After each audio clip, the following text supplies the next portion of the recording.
Now, with that beef that's going on right now, beef is east, west, north, south. How can we stop beef with less beef? Well, I've given you the answers even before the question popped up, and that is, if we read, digest, memorize that Willie Lynch letter, that is the foundation of a lot of social ills. Gangbanging, stripping, illicit sex, dope, all that is a symptom that you want to feel good. The person wants to feel good. Instant gratification. That is also symptoms of the larger problem, and the larger problem is mental illness. That mental illness is on a firm foundation of the Willie Lynch letter, of white supremacy racism.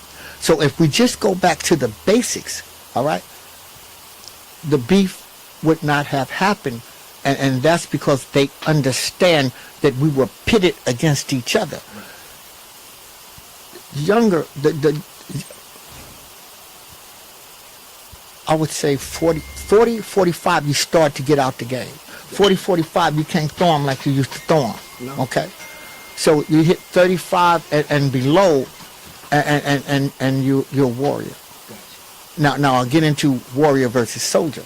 I'm a soldier, I'm a soldier. Well, that means you are a paid meat sack to do business at the highest bidder. Gotcha. I've always been a warrior. My name is T RODGERS. T is absolute and perfect. RODGERS means famous warrior. You put my name together, it's absolute, perfect, famous warrior. I've never been a soldier, never been a general, never been an OG. I've never been any of that. What I have been is a servant to humanity and God. That's first and foremost. I fight on principle, and it's always not lefts and rights and uppercuts and front kicks. Right. You know, sometimes it's just, I fight you with compassion. I fight you with understanding. It is better to understand than to be understood. Gotcha. I have no desire to fit in. So all of that just comes back to this, the balance in the universe.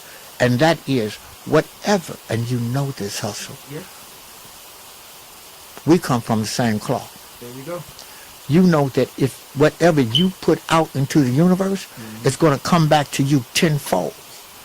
And if it doesn't come back to you or me who perpetrated the crime, it's going to hit our children, our children's children, our children's children. The universe demands payment, and it will get it.